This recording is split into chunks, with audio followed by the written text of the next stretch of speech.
주님께서 여러분과 함께 또한 사제와 함께 하소서. 성마테오가 전한 거룩한 복음입니다. 주께 영광을 돌립니다.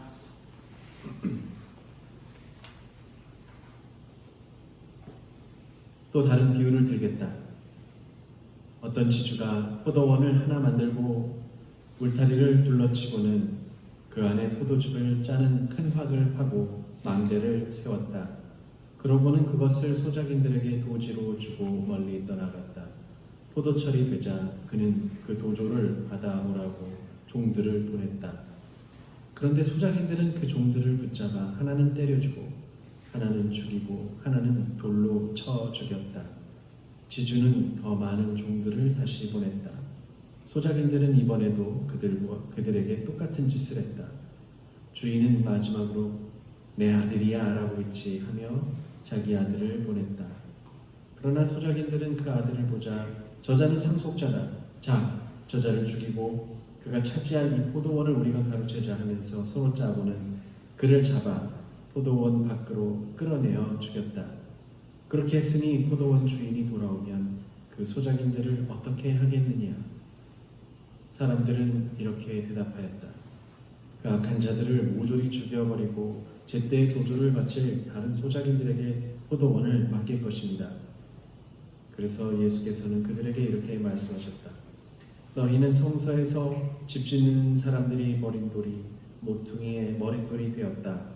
주께서 하시는 일이라 우리에게는 놀랍게만 보인다. 한 말을 읽어본 일이 없느냐? 잘 들어라. 너희는 하느님의 나라를 빼앗길 것이며 도주를 잘 내는 백성들이 그 나라를 차지할 것이다. 대사제들과 바리새파 사람들은 이 비유가 자기들을 두고 하신 말씀인 것을 알고 예수를 잡으려 하였으나 군중이 두려워서 손을 대지 못하였다. 군중이 예수를 예언자로 알고 있었기 때문이다. 주님의 복음입니다. 그리스도를 찬미합니다. 성부와 성자와 성령의 이름으로 아멘. 오늘 독서는 창세기 서인데요. 그 중에서 이제 요셉을 죽이려는 형들의 이야기가 나옵니다. 요셉을 죽이려는 이유는 아버지의 사랑을 독차지했기 때문에, 야곱의 사랑을 독차지했기 때문에 그렇습니다. 잘 아시는 이야기들이죠.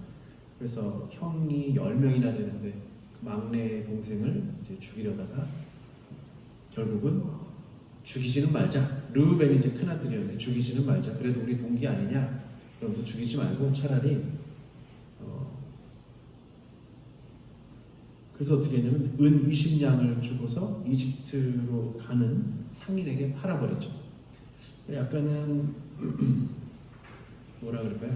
자기들의 손을 빌리지 않고 피를 보자. 어차피 거기 가면 못 살 거다라는 생각을 했나 봅니다. 자기 손에 피를 안 묻히고 남의 손에 피를 묻히게 하는 그런 것 같습니다. 그래서 보면 옷벗김을 당하고 이렇게 이집트로 팔려가는 모습이 마치 예수님도 옷벗김 당하고 가룟 사람 유다가 은 30냥의 예수님을 거기서 이제 은 30냥이라고 복음서에서 나오는데요. 그러면서 유다인들에게 넘기는 그런 장면이 나옵니다. 그런 것을 이제 연상하게 됩니다. 마찬가지죠. 유다인들은 자기들이 손으로 예수의 피를 묻히지 않았죠. 로마인들에게 넘겼기 때문에 그런 모습들을 오늘 창세기 요셉 이야기와 예수님의 죽음 이야기가 상당히 유사하게 보입니다. 오늘 복음의 비유는 포도원 소작인에 관련된 비유인데요.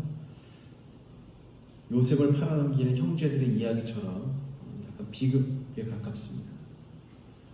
포도원 주인이 이제는 자기가 보내는 사람과 아들마저 이 소작인들이 때리고 죽이고 돌로 쳐서 포도원을 차지하자라고 하는 일을 겪게 되는 것이죠. 소작인들이 포도원 주인이 멀리 떠나가 있으니까 포도원을 차지하려고 하는데 보통은 이제 은밀하게 왜 그렇죠? 주인이 있으면 은밀하게 뒤에서 뭐 이렇게 꾸며서 하는데 그런 것도 없이 그냥 대담하게 범죄를 저지르는 겁니다. 대담하게 아예 그냥 대놓고 범죄를 저지르고 있어요. 그러니까 간이 엄청 커진 거죠. 보면 복음서의 비유를 보면 예언자도 하느님이 보내신 외아들도 어떻게 보면 같은 백성인데 이들이 이제 동족을 죽인다라고 되어 있습니다. 근데 가만히 살펴보면 이 동족을 죽이는 이야기는 마찬가지로 요셉 이야기도 있지만 훨씬 전에 창세기에서 이미 형제살인 이야기가 나오죠. 카인과 아벨 같은 경우는 벌써 아담이 아들들이 둘이 있었다고 하는데 둘이 어쨌든 몰래 들로 깨어내서 카인이 아담을 죽입니다.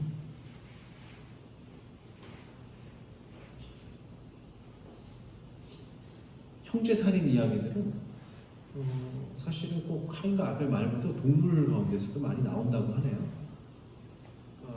동물들도 자기 새끼들이 있으면 새끼들끼리 서로 싸워서 결국은 부모의 젖을 먹고서 그리고 강하게 키우는다고 하는 동물들도 꽤 있다고 알려져 있습니다. 예, 아주 오래전에 인류라고 일컬어지는 종족 가운데 우리와 같은 인종을 뭐라 그러냐면 호모사피엔스라고 합니다. 호모사피엔스라고 하는데요. 뭐 모르겠어요. 진화론자들 이야기에 이거는 28,000년 전에 나타났답니다. 그러면 호모사피엔스만 있었느냐? 그 전에 우리가 되게 뭐 오스트랄로피테쿠스 뭐 이 희한한 이름 인종 있었고, 그러면 그 전에 호모사피엔스 전에는 어떤 인종이 있었느냐? 네안데르탈인이라고 있었습니다.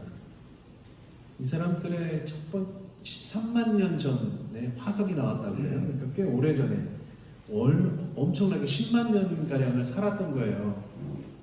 전에 호모사피엔 우리보다도 10만 년 전에 나타난 사람이죠. 그러다가 갑자기 네안데르탈인들이 사라지고 호모사피엔스 우리 인종만 지금의 우리 인종만 남았다고 합니다. 그래서 사람들은 무슨 생각하냐면 네안데르탈인에서 호모사피엔스를 이렇게 진화했을 것이라고 많이들 생각하는데 그것이 아니라 호모사피엔스가 다르고 네안데르탈이 좀 달랐다고 하죠. 그래서 그 가능성 뭐냐? 이 둘이 결국엔 부딪혔다는 거죠. 그래서 더 똑똑하고 잘 연합하고 조직을 잘했던 호모사피엔스들이 네안데르탈인들을 결국은 다 쫓아내고 결국 죽였다. 뭐 이런 어떻게 보면 사촌격인 건데 형제죠, 형제. 결국 그랬다는 이야기가 있습니다. 호모사피엔스라는 뜻은 지혜로운 인간이라는 뜻입니다. 지혜로운 인간. 근데 역사적으로 보면 이렇게 인종 살해에 지식이 풍부한 자들이다라고도 할 수 있습니다. 지혜로운 자라기보다는 이렇게 그런 어두운 면들도 있었다는 거죠. 우리들이 그런 모습입니다. 이렇게 형제살인에 대한 이야기들은 아주 옛날부터 찾을 수 있었고, 또 아시다시피 이성계의 아들들이 많았죠. 근데 결국은 어떻게 해요? 왕자들이 난을 일으켜서 이방원이 다 자기 형들도 다 없애고 그래서 자기가 왕이 되잖아요. 부모 입장에서 보면 참 희한한 일이기도 하겠죠. 자기 자식, 내가 낳은 자식을 서로 죽이고 결국 그 자식을 어쩔 수 없이 후계자로 만들어야 되는 희한한 일들을 겪습니다. 근데 역사 안에서는 정말 그런 일들이 꽤 많았다는 겁니다. 아시다시피 대기업도 그렇죠. 형제들끼리 서로 고발하고 막 죽이네 살해하고 그거는 재산 때문에 나누어 갖기 위해서 여러 가지 일들이 있습니다. 오늘 복음 말씀은 구약 성서 이사야서 5장 1절부터 7절까지에 나오는 내용하고 좀 비슷합니다. 거기에는 무슨 얘기냐면 포도밭이 나오는데요. 이사야서 5장 1절에 7절 사이에는 포도밭이 나오는데 야훼 하나님의 포도밭을 이야기합니다. 거기서 포도밭은 야훼 하나님의 포도밭을 이야기하고요. 이 하나님의 포도밭은 결국 이제 이스라엘 가문을 뜻한다고 하죠. 그리고 하느님께서 사랑하시는 나무는 유다 백성이다 라고 하는데요. 요 이사야서 5장 1절에서 7절에는요, 이런 포도밭에 엉겅퀴와 다른 것들이 함께 자라나게 돼서 밭을 망친다, 뭐 이런 얘기가 나옵니다. 그러니까 외부 세계의 세력이 하느님의 포도밭을 짓밟는 것을 상징하고 있습니다. 하지만 오늘 복음은요, 오히려 어떻게 보면 자기 백성에게 뒤통수 맞는 포도원 주인, 그러니까는 하느님의 백성이고 하느님의 선택을 받았던 이스라엘 백성에게 뒤통수를 맞는 하느님의 이야기가 나오는 것 같습니다. 믿었던 이들에게 발등을 찍히면서 있는 거죠. 그래도 어떻게든 잘 갖고 달라. 그리고 내가 지금 여비가 필요하니까 좀 달라고, 포도원 수확한 거 달라고 하라고 예언자들도 보내고, 그리고 마지막에는 당신의 아들도 보냈는데 다 맞고 죽임당하고 돌팔매질당했다, 이런 얘기를 합니다. 그러니까 이사야 예언자가 말한 포도밭의 이야기와 오늘의 복음의 이야기는 상황이 완전히 달라진 거죠. 이사야서에서는 외세의 침입으로 이 포도밭이 망가질 것이다. 하지만 지금 비유 말씀, 예수님의 비유 말씀은 오히려 포도원을 맡았던 유다 백성들이 하느님을 배반할 것이다 라는 것에 관한 이야기가 있습니다. 비유라는 것이 사실 예수님이 좀 더 이렇게 사람들에게 쉽게 설명해 주시려고 비유를 들어서 많이 설명도 해 주시는데요. 때로는 이런 비유는 그렇게 쉬운 비유들은 아닙니다. 종말에 관한 이야기이기도 합니다. 그러니까 마지막 날에 관한 이야기니까 사실 저도 마지막 날에 관한 이야기들은 해석을 하기가 쉽지가 않습니다.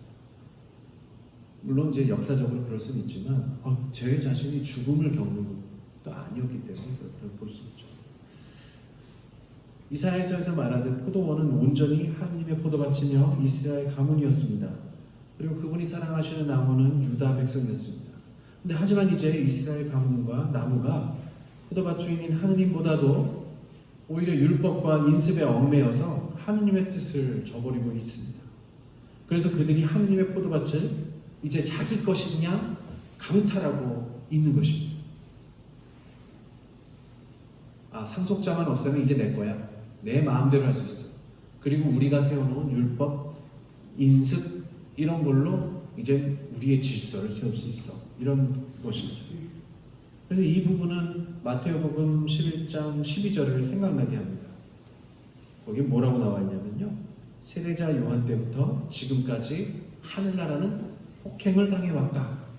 그리고 폭행을 쓰는 사람들이 하늘나라를 빼앗으려고 한다라는 말씀을 생각나기도 합니다.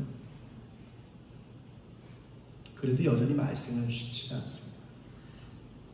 중간에 집 짓는 자들이 버린 돌에서 그런 얘기가 나오죠. 물론 시편을 인용한 거지만 예수님이 그것을 갖고 오십니다.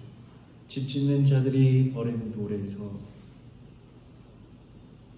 집 짓는 자들이 버린 돌이 모퉁이의 머릿돌이 될 것이다 라는 것을 인용을 하시면서 보면 그럼 집 짓는 자는 누구일까요? 집 짓는 자들은 누굴까요?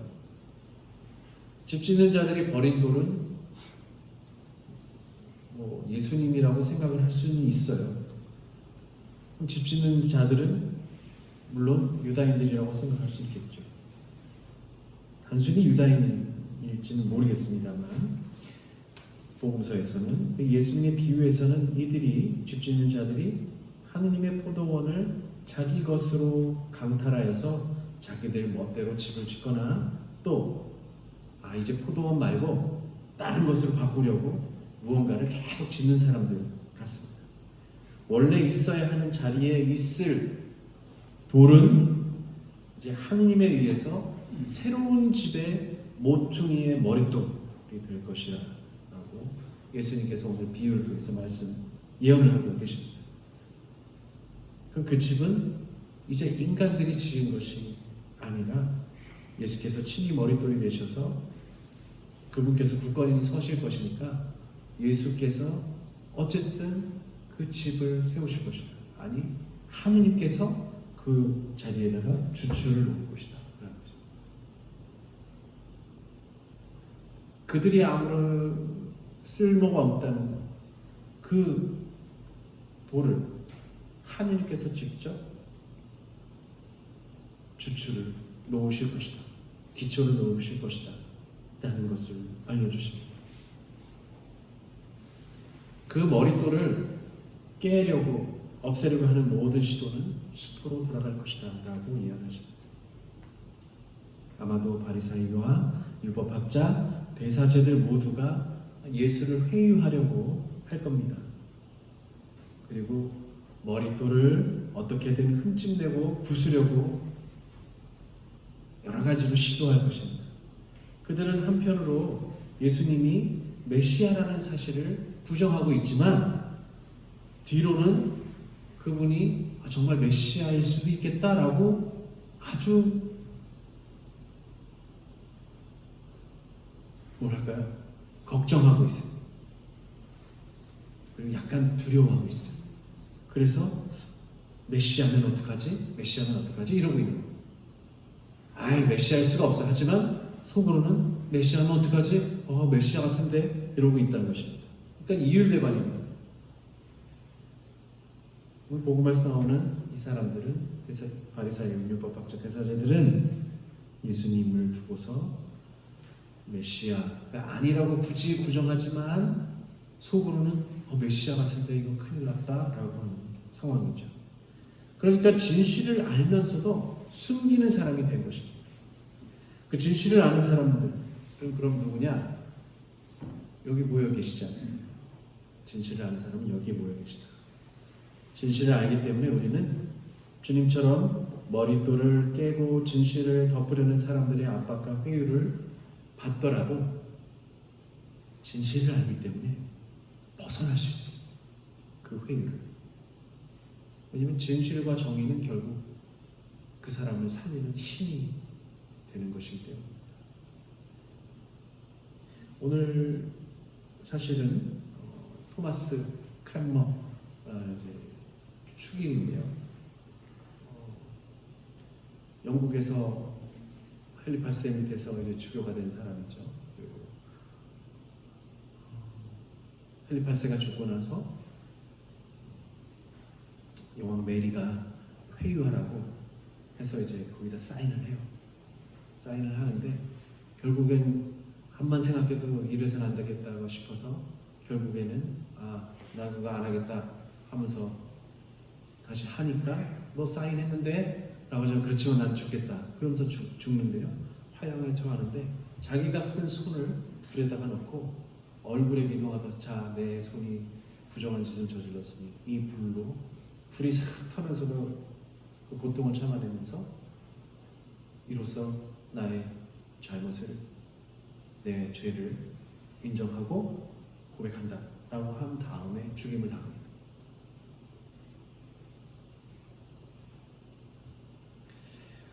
어둠이 빛을 이겨본 적이 없듯이 우리가 주님께서 모퉁이의 머릿돌이 되셨듯이 그 위에만 있다면 사실 결코 넘어지지 않을 것입니다. 그리고 정말 예수 그리스도께서 다시 오시는 날에 그분을 알아보게 될 것입니다. 속지 말고 진리만을 붙잡고 세상의 유혹에 현혹되지 말길. 그리스도의 고통 속에서 진실을 보고 그분의 뒤를 따라가기를 기도합시다. 성도하라.